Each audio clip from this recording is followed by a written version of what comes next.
cipó, se vamos pra Uruguaiana nas balsas de Chapecó. Essa viagem de coragem lá pelo porto de Goiôem, no ressolho do cipó não se afrouxa o recavém. Daí eu lá de Santesílio me vou à cancha de Santa Maria. Quem não tem um santo forte não se cria.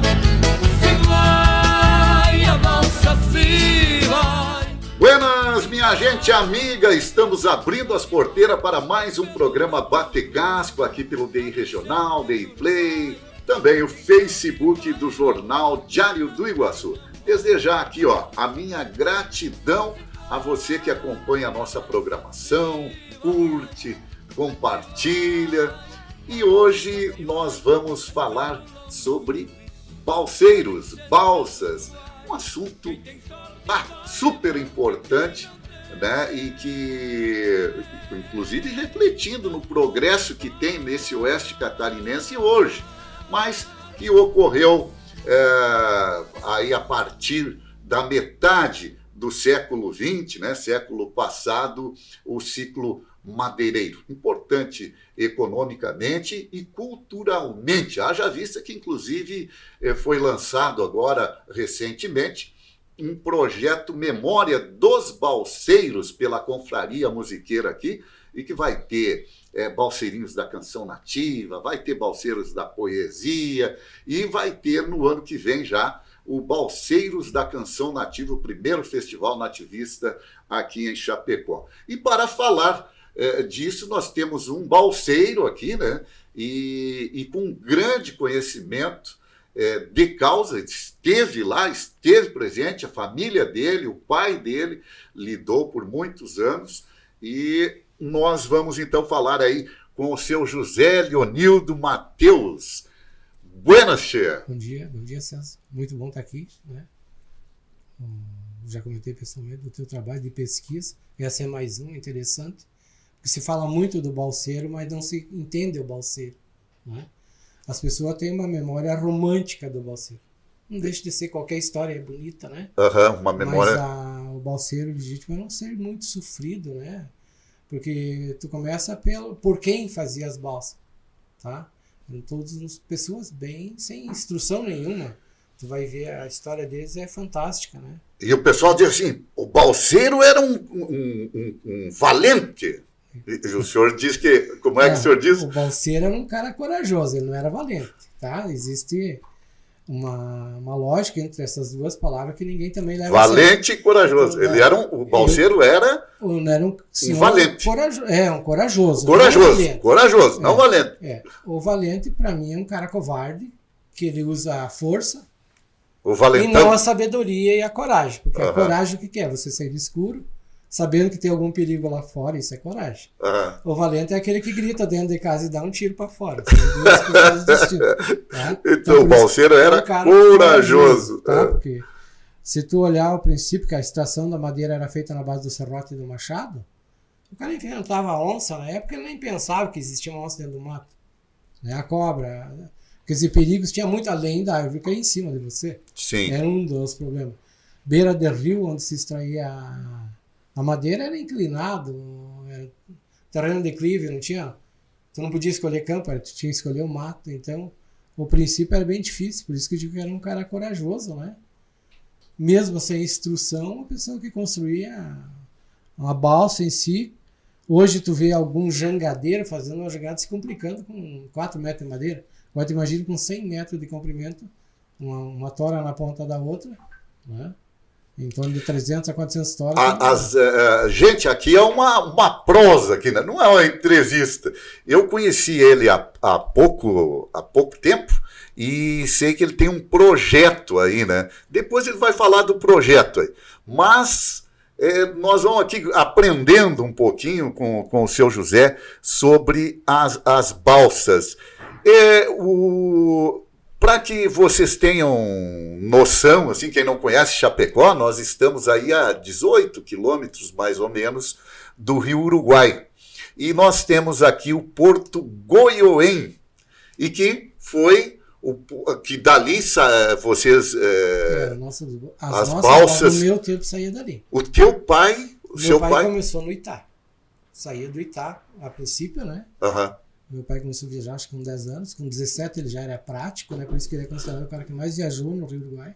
Nós temos uma série de fotografias. Esse era o seu pai? Isso.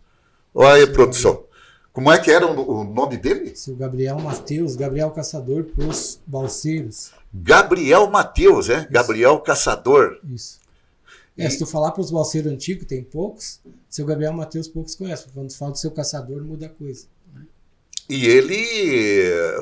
várias viagens, como é que é? Segundo os outros balseiros, foi o cara que mais viajou no Rio Uruguai. Segundo os outros. Eu nunca vi meu pai falar isso. Ele nunca disse eu viajei mais que os outros. Seu Gabriel Caçador. Mas eu fui numa das encontros aqui no Museu do Itá, né? Certo. Se tinha 40 balseiros, eu sei que tinha 32 que trabalhou com meu pai, porque esses vieram falar comigo.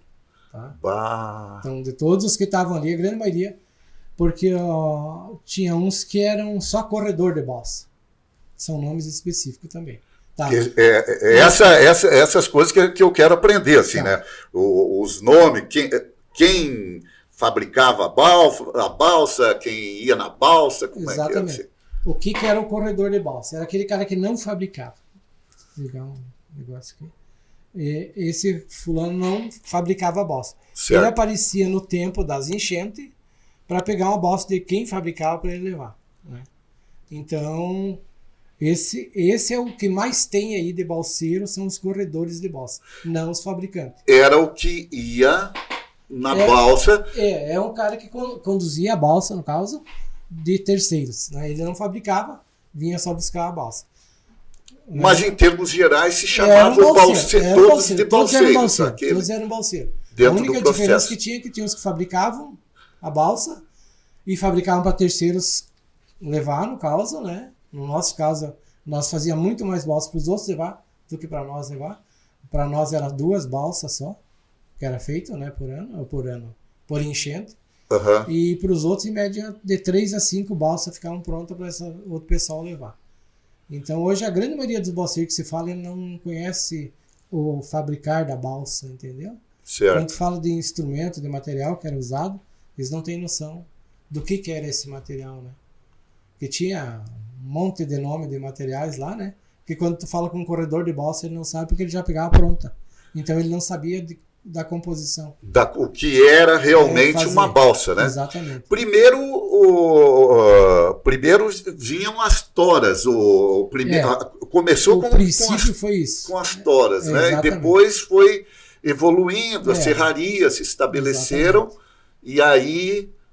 no meu tempo já era madeira serrada. Já era madeira serrada no seu tempo. Mais ou menos que anos? Assim? 60. Anos 60. Acho que começou a serrar em 50 e alguma coisa, mas que eu me lembro, né? Porque meu pai já transportava. Meu pai veio para o Goiânia, acho que em 55, 56, morava em 57, né?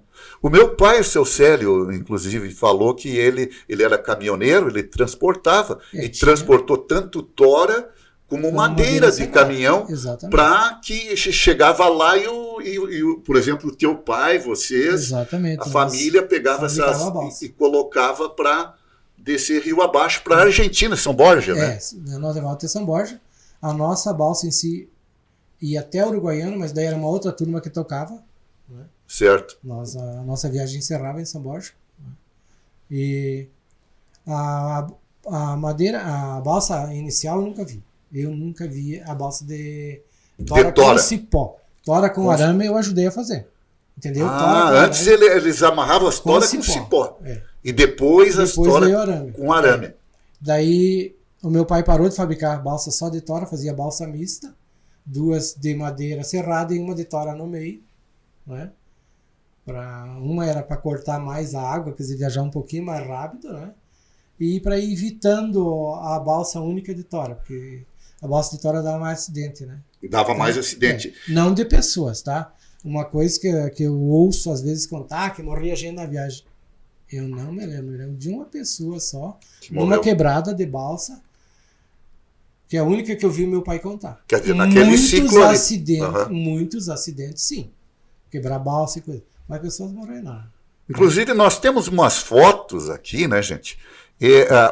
Seu José, qual que é aí a balsa quebrada que se dizia? Essa aqui é uma balsa quebrada. Aqui, ó. A produção ali, ó. A balsa quebrada aqui, né? E agora o pessoal fica... o senhor falando ali, lembrei da música aí do Barbosa Lessa, que foi inicialmente interpretada pelo Noel Guarani, depois Sinaí Maicá e tantos outros. Se esperava enchente, e de vez em quando o pessoal enchia o rio, o pessoal não errava o pulo, de repente? Sim, tinha esse problema. As chuvas normais, sim, era a chuva de maio, que tem música sobre essa chuva de maio, né?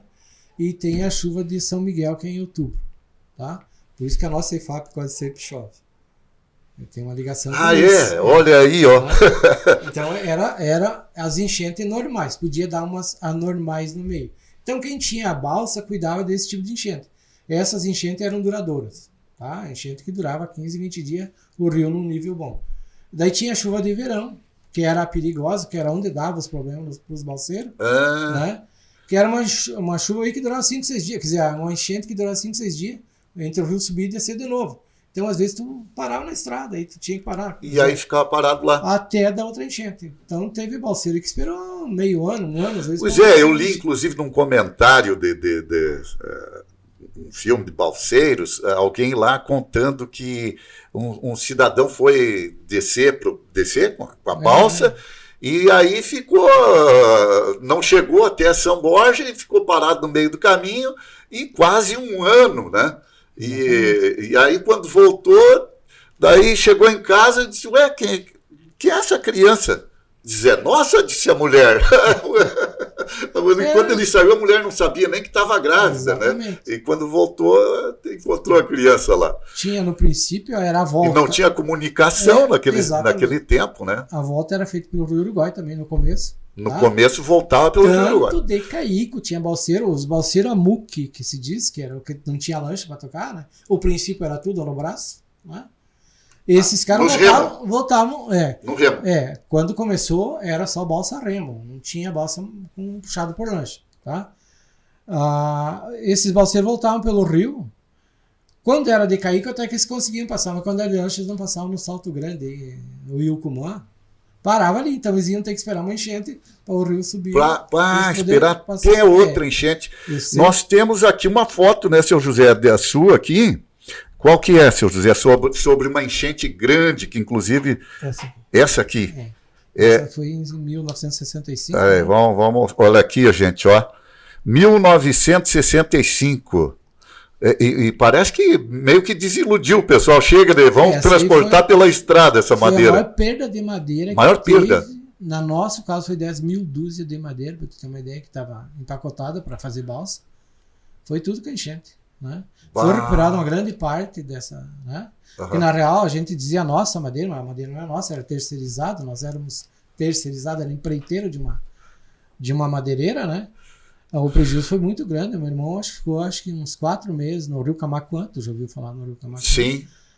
Foi o maior emboque de madeira que se tem, represou o Rio Camaquã e puxou o que veio de madeira e entrou para dentro.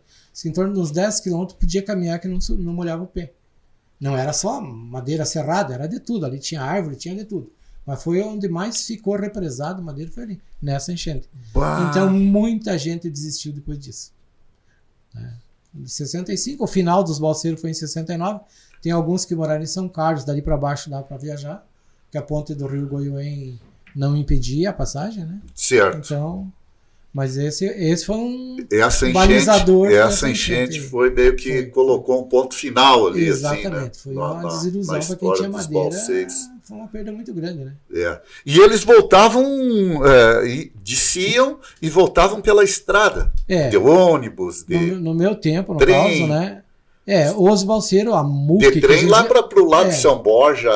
De São Borja para Assunto, muita gente vinha, Cruz Alta vinha muita gente de São Borja até ali. Depois vinha de ônibus. No nosso caso, a gente vinha dentro da lancha, que era transportado por um caminhão. Olha aqui, ó. Que tu tem, né? Aí a lancha voltava de caminhão. Olha aqui, ó. Os balseiros voltavam dentro disso aí. Ó, aqui tem outra, ó. Sendo soltado no rio, né? Ó, carregava no caminhão e vinha. O Posto Samuara está aliando um excelente atendimento à qualidade dos combustíveis BR. É o programa de olho no combustível quem garante. E o Samuara conta com uma estrutura fantástica que só os grandes postos têm. Posto Samuara, no trevo da BR-282 e na sede Figueira. Tem um mito assim que é o número de viagens, né? Às vezes o pessoal diz, olha, eu fiz 150 viagens. Isso pode, porque tinha que ocorrer as enchentes? Será que isso pode? É meio contraditório, tá? É contraditório. Eu tenho uma mania de dizer que a gente não deve matar o sonho dos outros, né? Sim. Então, eu nunca contestei um balseiro que falou em quantia de viagem. Mas o espaço, a cronologia não te permite isso, entendeu? Era uma enchente ou duas por ano. Certo? Quem que podia viajar regularmente? Quem fabricava a balsa. Então, quem fabricava a balsa tinha uma ou duas balsas por ano. Agora eu estou falando do último tempo. Lá no princípio não, porque era balsa de tora, era extraído à mão, no caso, machado e serrato. Tu no máximo podia fazer uma por ano. Então, tu só podia viajar uma vez por ano. Certo? Então, um balseiro que teve uma sorte danada de nunca pegar uma seca, pode ter viajado bastante, mas teve seca. Eu fiz uma viagem só, mas meu irmão fez 19, meu pai fez um montão, né? Tu fez quando era menino ainda? Tinha 10 anos. 10 anos. Viagem, né? E no mais ajudou a Sim, eu ajudava a fazer, então, eu ajudava a fazer. Isso eu não faço ideia de quando eu comecei, né? Porque na época, quem arrastasse uma ripa estava trabalhando, né? Eu trabalhava na mesa, que se dizia, um dia nós vamos falar sobre isso. Era onde a tábua não era tão pesada para a gente trabalhar, né? Mas voltando à quantia de viagem, na minha época deu seca, de 2 anos, 3 anos sem dar uma enchente. Então como é que um cidadão que viajou 30 anos de espaço-tempo fez sem viagem? O rio não era uma estrada, ele dependia de um ponto de balsa, né? Eu não contesto um caminhoneiro que me contar que fez 1000 viagens pelo Brasil, porque ele viaja o dia inteiro, mas o balseiro tinha especificidade, né? Era 1 ou 2 vezes por ano. Então, e a grande maioria desses que viajaram bastante eram corredores de balsa, nunca fabricaram uma balsa. Então eles tinham a dificuldade de ter balsa para andar, entendeu? Não estou discordando, mas estou contestando alguns números que tem, porque não tem como, porque assim, eu conheço algumas histórias de 154 viagens, para ser mais exato. Mas deixa eu pedir, o fulano viajou de que ano até que ano? Dá 40 154 anos. viagens. Deu 40 anos de tempo, é bem difícil, né? Difícil, né? Então, difícil de fazer 2 viagens na mesma enchente. Também tinha essa dificuldade, porque para construir uma balsa em 5, 6 dias era muito difícil, né? Então, mostrando aqui, enquanto o senhor fala, algumas fotos. Essa era de cipó ainda. Essa do tempo de cipó, né? Amarrado. Então, o balseiro, para fazer uma quantia de viagem grande... E você vê a gente de bombacha aqui, ó. É a grande maioria. E lenço no pescoço, agauchado, ó. Era tá muito, vendo? muito... E mesmo os catarinenses na época, porque eram quase todos advindos do Rio Grande do Sul, tá? Catarina tinha pouco. Eu me lembro de um dos cozinheiros do meu pai, que eu achava estranho o sotaque dele, né? Que era o gaúcho lá da fronteira. Né? Tá vendo? Hoje esse cidadão já é falecido, né? Meus filhos dele moram aqui em Chapecó, né? Então, mas... Seu José, mais alguma coisa assim que o senhor julgue interessante que se fale? Ele vai voltar, né? É da linguagem voltar, que você tem sobre a balsa. A linguagem. A balsa e a barca. A balsa e a barca. O pessoal faz confusão. A pessoa faz confusão. Para nós, pelo menos, tinha uma diferença imensa. Por quê? Porque chamam de balsa tudo. E para nós tinha a balsa, que é um amontoado de madeira, que se autoconduzia, né? Rio abaixo. A balsa, que era a exportação lá São da madeira. Para a Argentina. Essa era a balsa. E a barca era a travessia do rio, que passavam os carros, carroça. Minha mãe foi barqueira. Caminhão. A sua mãe foi barqueira? Minha mãe foi barqueira. Ela travessia aqui no Itá. No Itá. Do ano 44, se não me engano, 52, se não me engano. O nome da sua mãe? Tereza Brígida Matheus. Olha aí, gente, hein? Barqueira. Essa mulher tinha no currículo dela, né? Que o currículo dela está no Museu do Itá, 1.360 parto registrado. Quer dizer, tem uma pequena cidade que passou pela mão da dona Tereza. Né? Nossa, parteira. Parteira. Que coisa linda, tchê. A mãe tinha uma história muito interessante. Então, assim, essa diferença existe de barca e balsa. Barca tá? e balsa. Barca existe até hoje. Tá? Tem barcaças que são maiores, né? Sim. Né? Tem as que transportam grão, né? Que são as barcaças, né? Mas a que transporta carro é a barca. né? A balsa nunca transportou nada. não ser A barca para- que tinha aqui também no Tinha Goiôem, no né? Goiôem, Que na época era- atravessava era para as- Nonoai, Nonoai Era para o ganho cá. onde se mais tinha emprego, no caso, ainda acho que direto era na barca. Emprego direto, tá? Porque você, como funcionário da barca, tu era mensalista. O balseiro era só na época de enchente. A não ser os que produziam a balsa, que trabalhavam o ano inteiro também. Meu pai tinha média em torno dos 40 peão na época, né? Sim. Que era o nome que se dava às pessoas, né?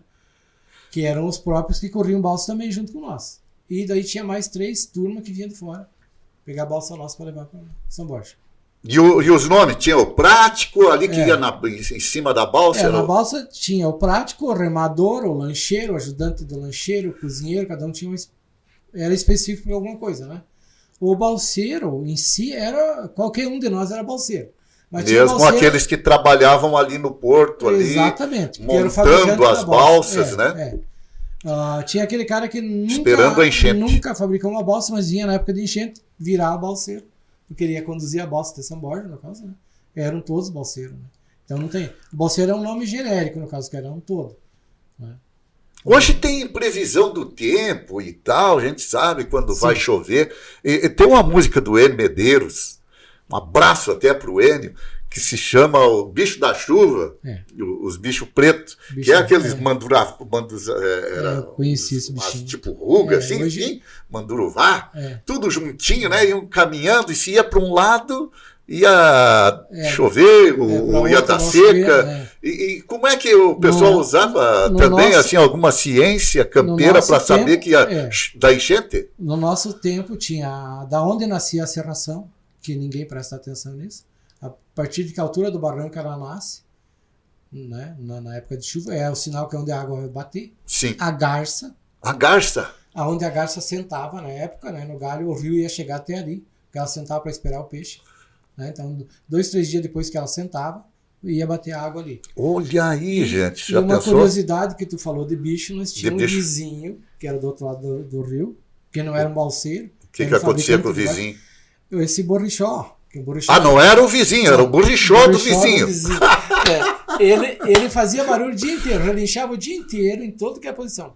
A vez que ele subia para dentro de uma sanga que tinha do lado da terra desse cidadão, que ele fosse lá no fundo da sanga e relinchasse lá, podia arrumar a balsa que tinha chuva. Era incrível, era raro esse bicho lá, mas quando ia chover, ele ia lá. Então, era um dos sinais que os bolseiros tinham, né? A direção... Mas tu vê Ah, como é que é, né? é. O bicho reage, ele sente. A natureza é perfeita, né? Nós que não evoluímos como ser da natureza, né? Todo animal, se tu tiver um gato em casa, pode estar um tempo bonito, ele corre para baixo da cama e temporal, né? Hoje. E tu não presta atenção nisso. Sim. E o projeto, falamos no início que o senhor tem um projeto aí e tal, deu gostaria. uma ideia, um gosto. Eu gostaria de ver se nós conseguimos ainda reunir alguns balseiros que existem na nossa região que nunca houve. Houve uma vez que o Nédio Vani fez, no Goiôem. Um encontro. Mas ele fez um encontro com 3 balseiros, no caso, né? Ele reuniu balseiros. O Martini, que não se deve falar o nome, eu vou falar o Martinão, que fazia promoções. Ele uma vez fez o grito dos balseiros, mas também ele reuniu mais piazada do que senhores, né? Aham. Eu queria ver se ainda conseguia achar alguns vivos dessas Desses pessoas, vivos. né? Porque eu sei que aqui em Chapecó tem alguns, né? Eu tenho um irmão meu aí que eu vi. Então você que conhece alguém, ou você que foi balseiro, né? Entre em contato aqui com nós aqui do Diário de Iguaçu, faz um comentário ali e vamos colaborar aí para que encontre que a gente possa realizar esse encontro de Exatamente. balseiros aí. Quem sabe, pode demorar um pouco, né? Só que quando mais demora, menos tem balseiro, né? Sim. Mas se a gente conseguisse reunir esse povo, porque eles devem ter muita história entre eles, porque todo mundo sumiu um de perto do outro, não existe um convívio de balseiro, né? Uma que é raro, hoje eu acredito que da nossa região não tem mais de 100 vivos, né? No todo, juntando Chapecó, Guatambu, Itá, esses lugares aí, né? Porque cada ano que tu vai numa festa de balseiro, por exemplo, no Itá, é menos gente. Então, quem sabe se ainda existia aqui em Chapecó, na região aqui, e querer entrar em contato contigo ali, né? Tá certo. Daí, de repente, nós fazíamos uma reunião um dia, né? Isso, gente. Mais alguma coisa, seu José, Leonildo Matheus? Não, o senhor só queira- agradecer a tua dedicação, né? E se propor a nos ajudar. Bah, Mas para nós, E estamos abertos. Nós pra é um mais prazer, tarde, né? a gente Uma honra. conversar. Eu- Não precisa ser entrevista, mas sim esclarecer pontos do balseiro, né? Isso aí, é o fortalecimento da nossa identidade e valorizar, né, quem contribuiu Fez através história, do né? seu trabalho, fez Exatamente. história para o progresso que nós temos hoje aqui no Oeste Catarinense. Na época que existia a balsa, Chapecó não era nada, né? Eu conheci Chapecó, eu vim estudar aqui em 69, 68, que eu vim para Chapecó. O Colégio São Francisco, que hoje está dentro da cidade, era Sim. mato lá onde ele estava. Tá? Tu passou do Marechal Bormann ali para lá, era tudo mato. Tinha o São Francisco, que era uma visão do outro mundo. Aham. Calçamento até onde é o Palácio dos Esportes. Pra que tinha na ver. época. A Nereu Ramos tinha um pedaço na subida lá da Benjamin Constant até a... Isso a em Serra. 1950 e... Isso eu conheci em 68, que eu vim viver. Ah, tá, 68. Daí já depois o calçamento andou. Mas Aham. para tu ter uma ideia, que Chapecó era... O Goiânia era uma cidade.